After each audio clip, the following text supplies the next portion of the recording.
మీ పిల్లలు ఇంటర్మీడియట్ మరియు ఎంసెట్ చదువుతూ సబ్జెక్ట్స్లో కన్ఫ్యూజ్ అవుతున్నారా? కాన్ఫిడెన్స్ లెవెల్ తక్కువగా ఉందా? రిపీటెడ్ మిస్టేక్స్ చేస్తున్నారా? అయితే మీకోసమే ఉంది Rise app. 1 lakh question bank, performance analysis, online classes by experts, ఇంకా మరెన్నో ఫీచర్స్ తో మీ ముందుకొచ్చింది Rise. Rise, the perfect guide.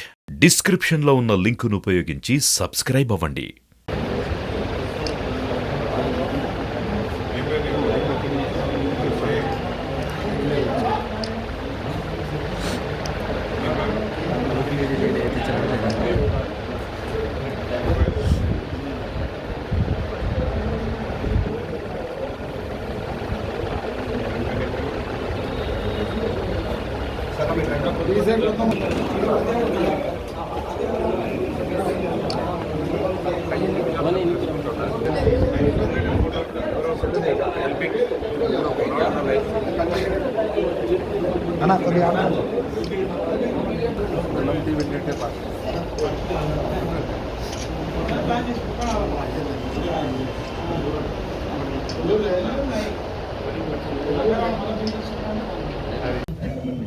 దాదాపుగా 15-20 కుటుంబాలు తెలుగుదేశం పార్టీలోకి రావడం, మళ్ళీ మా నాయకత్వం పైన, పార్టీ పైన నమ్మకంతో గ్రామం కావచ్చు, మండలం కావచ్చు, అభివృద్ధి చేసుకోవాలంటే మళ్ళీ మేమే ఉండాలి, మా నాయకత్వం మీద నమ్మకంతో రావడం అనేది నిజంగంటే ఎన్నో కుటుంబాలు ఈరోజు పార్టీ మారుతున్నాయి. మల్లెవేల గ్రామంలో కూడా గతంలో చాలా అభివృద్ధి కార్యక్రమాలు కూడా చేయడం జరిగింది. ఈ 5 సంవత్సరాలు ఎటువంటి అభివృద్ధి కార్యక్రమాలు చేయకపోవడం వల్ల మళ్ళీ చంద్రబాబు నాయుడు నాయకత్వం, మా నాయకత్వం వస్తేనే అభివృద్ధి కార్యక్రమాలు చేసుకోవచ్చని నమ్మి ఈరోజు ఇక్కడికి రావడం జరిగింది. పాత కొత్త అనే తేడా లేకుండా అందరం కూడా కలిసి గ్రామాల కోసం, మండలాల కోసం, ఈ తాలూకా కోసం, ఈ జిల్లా కోసం అందరం కూడా కృషి చేస్తేనే మనం కూడా ముందుకెళ్ళడానికి అవకాశం ఉంటుంది. ఈరోజు ఓబన్న, బాలయ్య, ఇతర నరసింహ, ఇంకా ఇతర కుటుంబాల పేర్లు కూడా లిస్ట్ ఇస్తాము.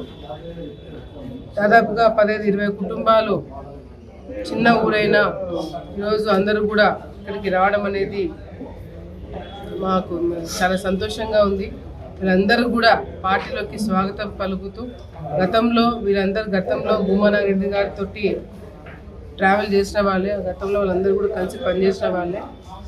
అనుకోకుండా మధ్యలో కొన్ని కారణాల వల్ల అటు పక్క వెళ్ళినా మళ్ళీ భూమా కుటుంబంలోకి తిరిగి వచ్చినందుకు ప్రతి ఒక్కరు కూడా స్వాగతం పలుకుతూ, పాత కొత్త అని తేడా లేకుండా అందరం కూడా కలిసి పనిచేసి ఆ గ్రామం కావచ్చు, ఆ నాయకత్వాన్ని కాపాడడానికి మా వంతు మేము కూడా మీకు సహాయం ఉంటామని చెప్పి కూడా తెలియజేసుకుంటూ, మరొకసారి గ్రామంలో నుంచి వచ్చిన ప్రతి ఒక్కరు కూడా పేరు పేరు నేను ధన్యవాదాలు తెలియజేసుకుంటున్నాను.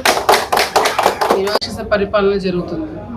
ఆ రాక్షస పరిపాలన చూడలేక, తట్టుకోలేక ఈరోజు ప్రజలందరూ కూడా మార్పు రావడమే కాకుండా మళ్ళీ ఈ రాష్ట్రాన్ని ముందుకు నడిపేయాలంటే చంద్రబాబు నాయుడు గారు ముఖ్యమంత్రి కావాలా, ప్రతి ఒక్క నియోజకవర్గంలో తెలుగుదేశం పార్టీ జెండా ఎగిరేయాలా అనే ఒక నమ్మకంతో ప్రజలందరూ కూడా ఉన్నారు. ఈరోజు ఎమ్మెల్యేలు ఏ స్థాయికి వచ్చినారంటే, మేము ప్రచారం తిరుగుతుంటేనే కూడా ఓడ్చుకోలేకపోతున్నారు. మేము ప్రచారం తిరుగుతుంటే కూడా మమ్మల్ని అడ్డుకోవడానికి ఈరోజు ఎమ్మెల్యే, ఇక్కడ స్థానికంగా ఉన్న ఎమ్మెల్యేను కూడా అనకూడదు, వైఎస్ఆర్సీపీ రౌడీ ఈరోజు అడ్డుకోవడానికి అన్ని విధాలుగా కూడా పోలీస్ డిపార్ట్మెంట్ని ముందు పెట్టుకొని మమ్మల్ని అడ్డుకోవడమే కాకుండా ఆఖరికి ఊళ్ళో రానికుండా చేయాలని ఒక నీచమైన ఆలోచనతో ఉన్నారు.